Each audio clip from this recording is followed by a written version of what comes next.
Ibrahim, what would you say are the most common mistakes salespeople do when negotiating with prospects in the DACH market?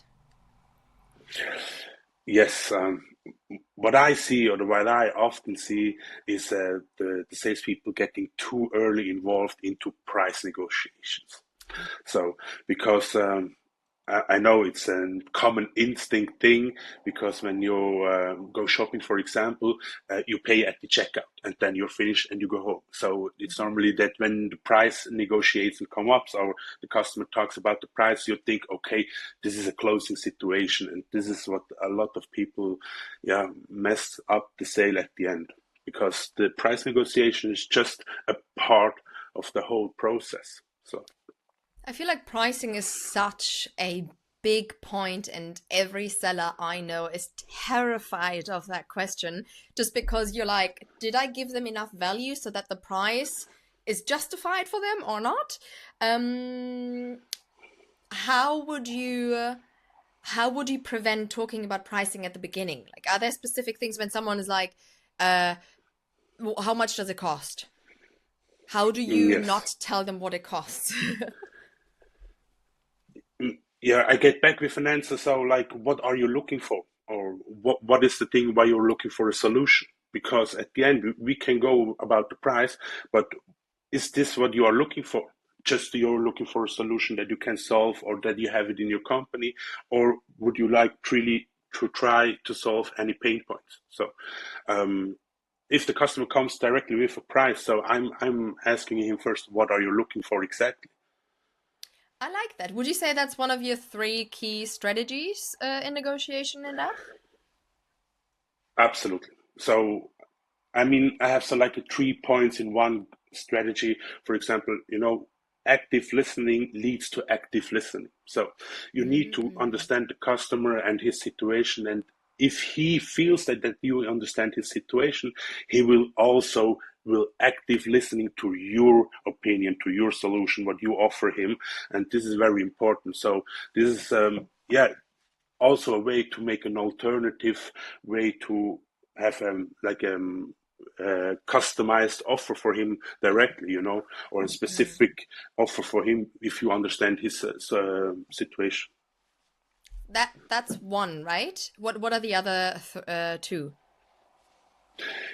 At the end, I always say, like, for example, if you understand the customer, you can make a specific or a customized offer to him, like what he really need. And this is a one of the most important thing after, and this just you find out with active listen, because there is a point if the points or the offer is too far away from the customer, then a lot of questions comes up.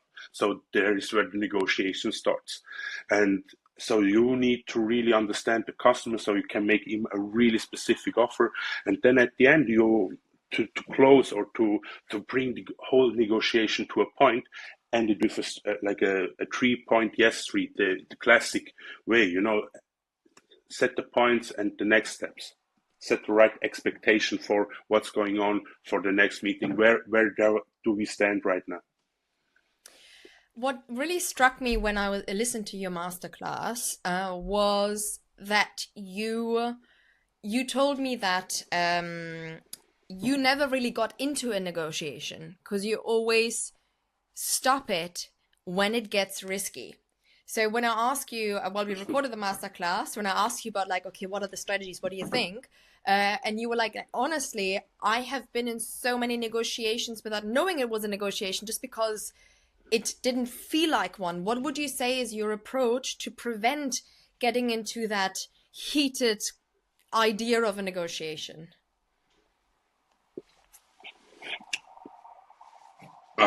Big question. At the end, you know, it's very difficult to prevent or not to go into a negotiation, because at some point there is everywhere, or at one point there is a small negotiation you have to do. But at the end is to, you know, there's a fine line between go into a negotiation and to go into, make compromises, to to go too far out of your circle, that you go too much on the customer side to give him what he wants, and this is not what's really dangerous. For example, it's the same like price negotiation. If you offer the price that customers want, and you give him the price, first thing, it sends the wrong message.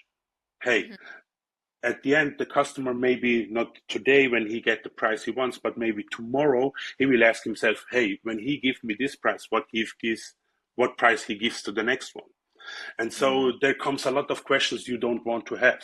Yeah. And the other thing is, in a price negotiation, for example, when you go or give the customer the price he wants, your forecasting is messed up. So this is a very important thing, that you never forget your point and your stand. And okay, you can make, for example, to come alongside with the customer to give him like goodies, stretch the goodies. For example, when he wants to make to have some, for example, not 3 months of a pilot project, stretch it to 6 months, but don't downgrade your product, the value of your product. Yeah. Yeah. Do you have specific ways of preparing for those calls? Specific ways to preparing for, say, also negotiation in calls. Yeah. Negotiation in calls is, I like the face-to-face negotiation, yes. But Ah, sometimes you I feel like that would yeah, because, terrify me, Ibrahim. I feel like I'd be terrified. Oh no, now I'm in the room. I can't just pretend my internet doesn't work. no, 100% trust is everything. So, and face to face, you can build a lot of this up. A lot of trust. You can build a lot of relationship with the customer. You can also do it with the calls. No problem. It takes more time. Repeat the client's situation. Show him that you understand his situation. This is very important. He needs to feel that you on his side, and that we go together on a place. Mm-hmm. That's very important for a customer to build this trust up. Mm-hmm. And if this trust is by 100%, you can, also, you don't have to negotiate about the price. What I really like to do was to make myself an ally to them rather than to my company. So if I'm giving them, I hit their budget, which is slightly under the list price, or like I go up in list price, I go up in price, and then show them that I'm hitting their or meeting their budget, and then I can always say, oh, let me just check that with management. Obviously, I want to make sure that this is the best solution for you, but I also have to justify it with them. So can you give me something like you will start or you will sign by the end of today, or that little things like that? Okay, I give you what you ask for, but for that I need you to do something for me as well, because in the end I'm just the middle ground. Do you feel like that's a good strategy, or do you think actually, Helena, that you put yourself in a very weak position because you are like reducing the price, let's say, of your product? How do you see that? It's a fine line. A fine line where you position yourself is very important. Of course, the customer needs to feel that you're fighting for him. So, Hmm. but at the end, price negotiations, at the end, it's all about value.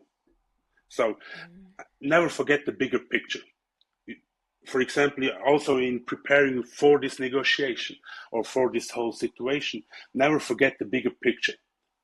For example, when I prepare for negotiation or for, I say, this closing situation, the first question I ask, also first I zoom out, focus on the client, what are the history I have with him. But at the end, I have one question I ask myself. So why are we sitting here today? Mm. So what do we want to go together? So, Mhm. and this is the bigger picture. And this is what I always try to focus myself on when I'm also with the customer, with the company side. Hey, why are we doing this here? We Yeah, want to go together to a point where we have a win-win solution or yeah. situation for all sides. And this is something you always need to looking for. Would you say that's the Because if most... you don't have to get to the why. Yeah.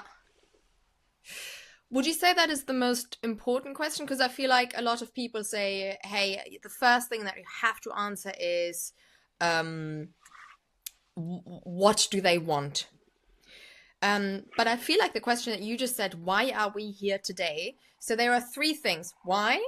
We, today. So why the whole thing? Why we, especially us two? And why today, the time?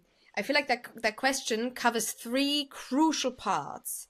I feel like I just answered my own question. Yes, it is the most important question in the whole process. With that in mind, though, how do you see the... Yeah?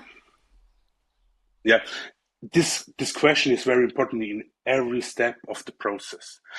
Also, if you're stuck, for example, in a negotiation, when you see, okay, it's getting longer, or there's some, the momentum is gone.